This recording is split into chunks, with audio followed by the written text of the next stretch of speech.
नमस्कार. आजच्या व्हिडिओमध्ये आपण पाहणार आहोत कृषी सेवा मुख्य परीक्षेबद्दल. कसली ॲड आहे, त्यानंतर कोणकोणते पदं आहेत आणि वेतन श्रेणी वगैरे किती आहे, त्याच्यानंतर पात्रता काय लागते या पदाकरिता. तर हे सर्व आज आपण या व्हिडिओमध्ये पाहणार आहोत. सन 2023 पासून कृषी सेवेतील राज्यपत्रित संवर्गाकरिता पूर्वपरीक्षा ही महाराष्ट्र नागरी सेवा राज्यपत्रित संयुक्त पूर्व स्पर्धा परीक्षेमध्ये समाविष्ट करण्यात आली आहे आणि मुख्य परीक्षा स्वतंत्रपणे आयोजित करण्यात येत आहे. कृषी सेवा परीक्षेमधून भरण्यात येणारी पदे, त्यासाठीची पात्रता आणि मुख्य परीक्षेचे स्वरूप आता आपण याच्यामध्ये पाहूयात. संवर्ग व पदे याबाबतचा तपशील.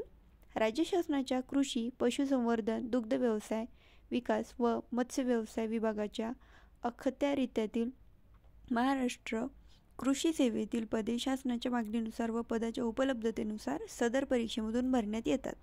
संवर्ग गट अ आणि गट ब.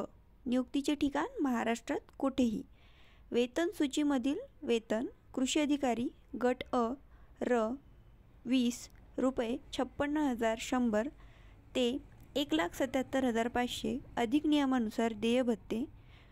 कृषी अधिकारी गट ब र 16 रुपये 44,900 ते 1,42,400 अधिक नियमानुसार देय भत्ते.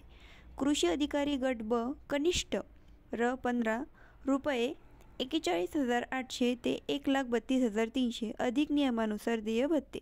उच्च पदावर बढतीची संधी. ज्येष्ठता व पात्रतेनुसार महाराष्ट्र कृषी सेवेतील वरिष्ठ पदावर. अर्हता आणि पात्रता. मान्यताप्राप्त संस्थेकडून कृषी किंवा कृषी अभियांत्रिकी अथवा उद्यानविद्या या विषयातील पदवी किंवा त्यात विद्याशाखेतील अन्य कोणतीही समतुल्य अर्हता. प्रस्तुत भरतीकरिता खालील शैक्षणिक अर्हता शासनाने BSc कृषी, BTech कृषी अभियांत्रिकी व तत्सम पदव्यांशी समतुल्य म्हणून मान्य केल्या आहेत. BSc कृषी तंत्रज्ञान, कृषी व्यवसाय व्यवस्थापन, गृहविज्ञान, उद्यानविद्या, BTech अन्नतंत्र, BFSc मराठी भाषेचे ज्ञान आवश्यक. पदवीच्या शेवटच्या वर्षात असणाऱ्या उमेदवारांनी परीक्षा शुल्क सादर करायच्या अंतिम दिनांकापर्यंत पदवी परीक्षा उत्तीर्ण होणे आवश्यक असते. ज्या पदवीसाठी अंतर्वासिता किंवा कार्यशाळेतील अनुभव आवश्यक असतो, अशा पदवीधारकाने मुख्य परीक्षेचा अर्ज स्वीकारण्याचा अंतिम दिनांकापर्यंत पूर्ण केले असणे आवश्यक असते. परीक्षेचे टप्पे काय आहेत ते पाहूया. नागरी सेवा संयुक्त पूर्व परीक्षेतून कृषी सेवा मुख्य परीक्षेसाठी स्वतंत्र निकाल लागतो. मुख्य परीक्षेचे स्वरूप पुढीलप्रमाणे. मुख्य परीक्षा योजना. परीक्षेचे टप्पे 2. लेखी परीक्षा व मुलाखत. एकूण गुण 450. लेखी परीक्षेचे 400 गुण आणि मुलाखतीचे 50 गुण. लेखी परीक्षा. लेखी परीक्षेमध्ये प्रत्येकी 200 गुणांसाठी 2 पेपर असतात.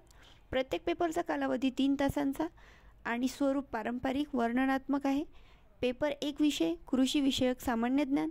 पेपर 2 विषय कृषी विज्ञान व तंत्रज्ञान. परीक्षा शुल्क. सर्वसाधारण उमेदवार 523. अनुसूचित जाती जमातीचे उमेदवार तसेच अन्य सर्व मागास प्रवर्गातील उन्नत व प्रगत गटामध्ये न मोडणारे NCL उमेदवार 323 रुपये फीस. मुलाखत. एकूण गुण 50. उमेदवार विशिष्ट पदावर नेमणूक होण्यास कितपत योग्य आहे आणि त्याची मानसिक कुवत किती आहे ते आजमावणे हा मुलाखतीचा उद्देश असतो. जाहिरातीतील तरतुदीनुसार विहित अटींची पूर्तता करणाऱ्या व मुलाखतीच्या वेळी सर्व आवश्यक मूळ कागदपत्रे सादर करणाऱ्या उमेदवारांची मुलाखत घेण्यास येते. BSc कृषी, BSc कृषी तंत्रज्ञान, कृषी व्यवसाय व्यवस्थापन, गृहविज्ञान, उद्यानविद्या, BTech अन्नतंत्र, BSFC या प्रकारचं तुमचं शिक्षण झालेलं असेल तर तुम्ही या परीक्षेची तयारी करू शकता. MPSC तर्फे ही परीक्षा घेतली जाते. तर व्हिडिओ कसा वाटला नक्की सांगा. लाईक करा, कमेंट करा, शेअर करा. चॅनलवर नवीन असाल तर सबस्क्राईब करायला विसरू नका.